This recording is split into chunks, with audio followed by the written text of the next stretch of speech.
Where's Sonja? Issue number 3 from Dynamite Comics. This is basically another week where I just skip going to the comic book store because there's really nothing there. One of my comics is waiting for me.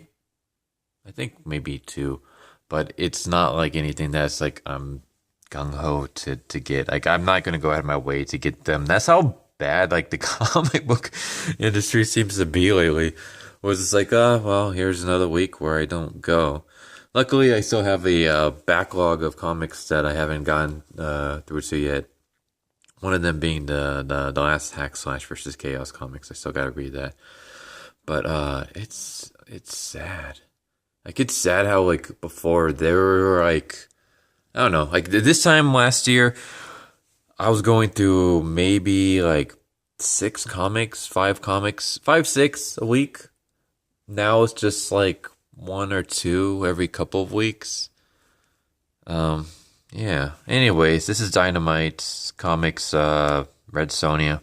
I'll say the cover is interesting just because, it's fine, like the way it's drawn and things like that.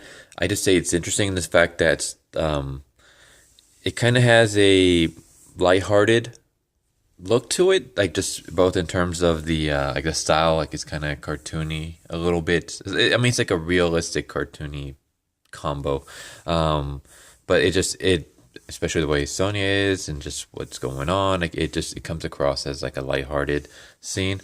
And then when you actually like, let me see if I can find like a good. When you actually like look at the interiors, it's a lot like darker and grittier. So this is actually a pretty decent series so far. And for anyone who was like complaining about not complaining, but anyone who was kind of like worried that in the first issue, Sonja was in her, she was wearing like, a full shirt and pants. And they're like, oh, where's her armor? Are they like desexualizing her? No, Sonja is back into her regular, bikini armor. She is back in her iconic armor since the last issue, and it was kind of like what I was expecting it to be, where she was in her she was in regular clothing because she was a fugitive on the run. But then once she kind of came into herself once again, then she went back to her old style. So the last issue was actually pretty good. I guess that's a brief summary. So Sonja basically is forced to become queen of a literal shithole. It's basically a town of just like beggars and thieves who have like nothing to them. And basically they make her queen, and then most of the group runs away. And only a few people like stay behind. And there's this Xerxes, Alexander the Great like figure who basically wants to conquer everything. And he wants to conquer this shithole just to say that he has every piece of land, not because there's anything of value actually there. So what she does is she pulls her troops back. There's like a little river. She pulls her troops back. Let me see if there was actually a, here we go. Yeah, there's this like little lake. She pulls her troops back, and then the forces basically come across the bridge, and right behind is their baggage train, like where all their supplies, their food, their clothing and stuff is. So basically she sets herself up as bait. Meanwhile, as the team crosses, the opponents cross, she has another team actually go around in secret, get all the baggage, all the supplies and stuff, and then they basically are running off with them. And she's basically kind of like abandoned her city. There's nothing there, but yeah, I was like, okay, that's a pretty smart move. You basically kind of made the opposing army, they're like forced to stay where they're at, and they have to like call in for another baggage supply train, which is going to take like another week or two.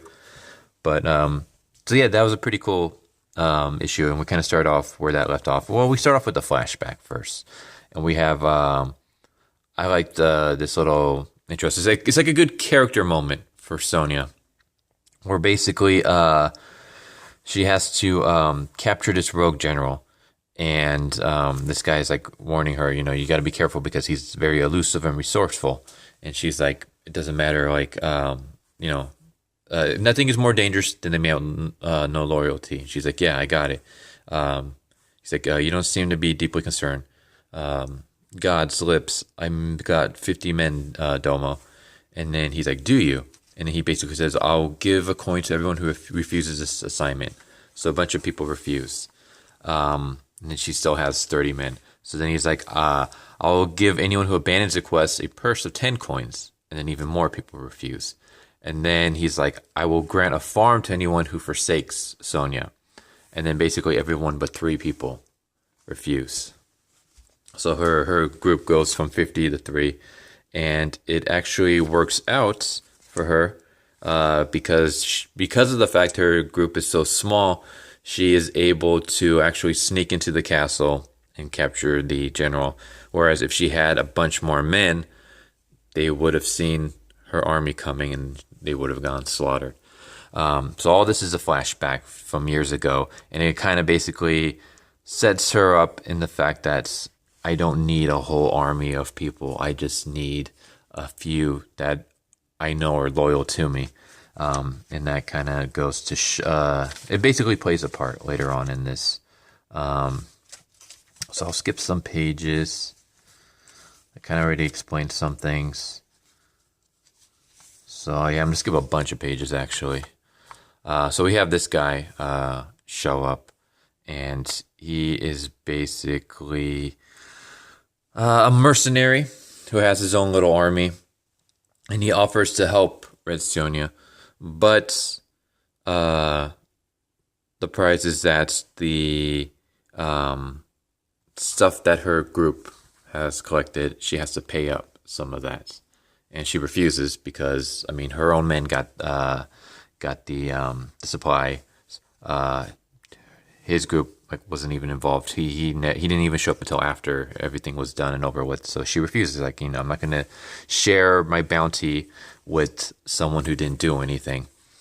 So we get a brief little antagonistic banter between him and this old lady. And this old lady is basically they're a group of women who are either old, they're widows, they're they can't, they're barren.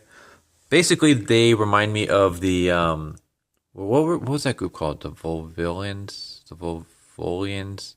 the ladies in Mad Max Fury Road, not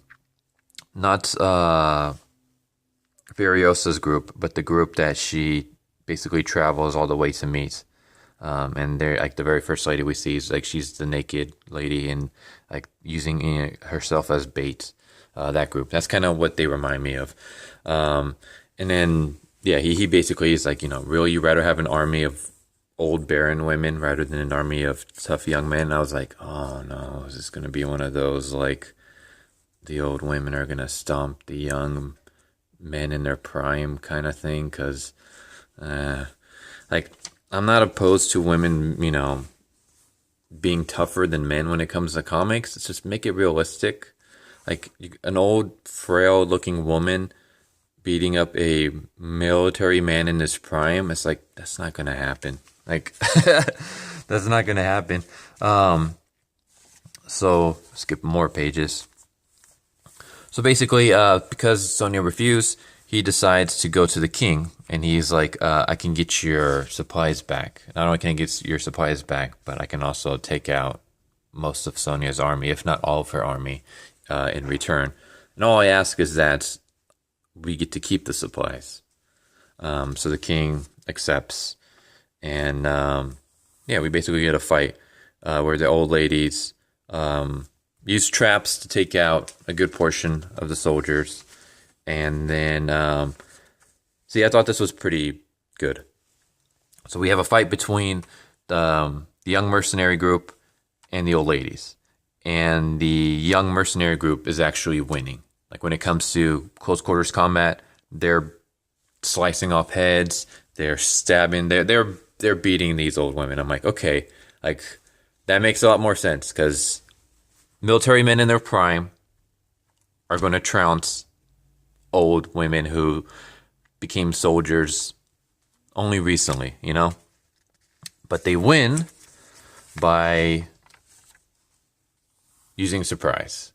So basically, they pop out of like all these little supply things that they think, it contains like food, clothing, gold, is actually the women hiding inside, and they pop out and they shoot them full of arrows.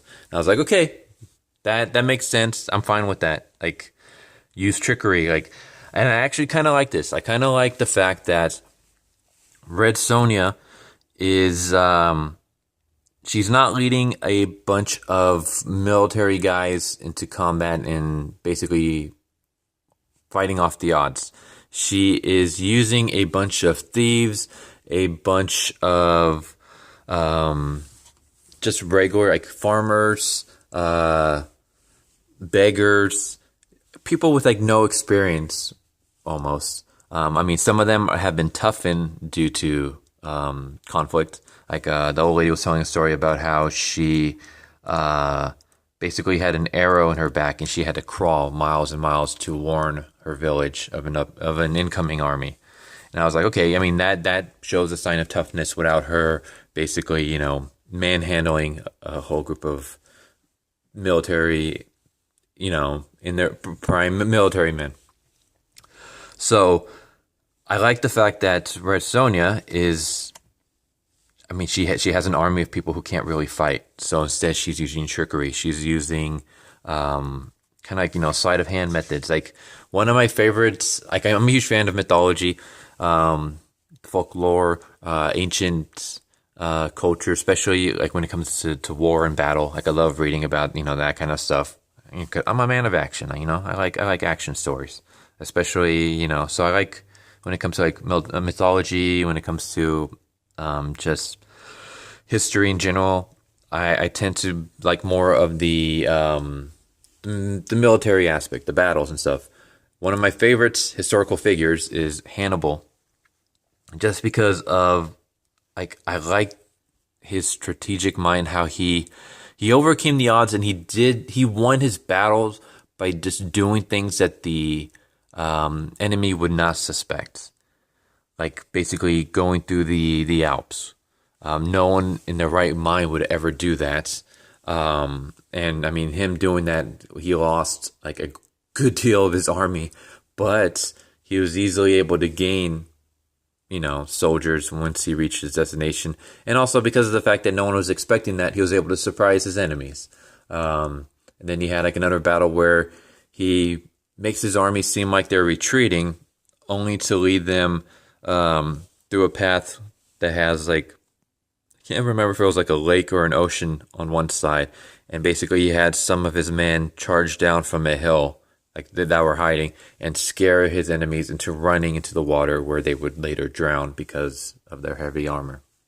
Like stuff like that, like really interests me. I'm really fascinated by that. So I like the fact that that's kind of what we're getting from Red Sonja. She's not using brute force so much as she's using like trickery to win and get what she wants. And I'm like, okay, that's actually pretty cool. So yeah, that's Red Sonja. 3 issues in. I'm liking it so far. I mean, they should really do better with their covers. Just give me covers that actually make sense. Let's see here. So here's the covers that we have. You know what? That one right there, please focus. Waiting for it to focus. There we go. That one actually looks pretty cool. So I'm not a fan of covers that have nothing to do with the story. So this one is kind of weird because there is no Medusa. There's no mythological creatures in this series so far. But that's a pretty decent cover. This is the one I got, obviously. This one's pretty cool, too. Kind of wish I had gotten this one. I mean, this is more of like the pinup cover that doesn't really tell us anything about the story, but it's interesting. But yeah, anyways, hope you guys enjoyed. Good series so far. But yeah, I hope you guys enjoyed. Please subscribe if you haven't already. Hit the bell for notifications. Leave a like if you enjoyed the video. Feel free to comment down below. Share this with friends, family members, other people within the comic book community if you can. Just kind of helps, spread the word on this channel would be amazing. But yeah, hope you guys enjoyed, and I will catch you guys next time. Later.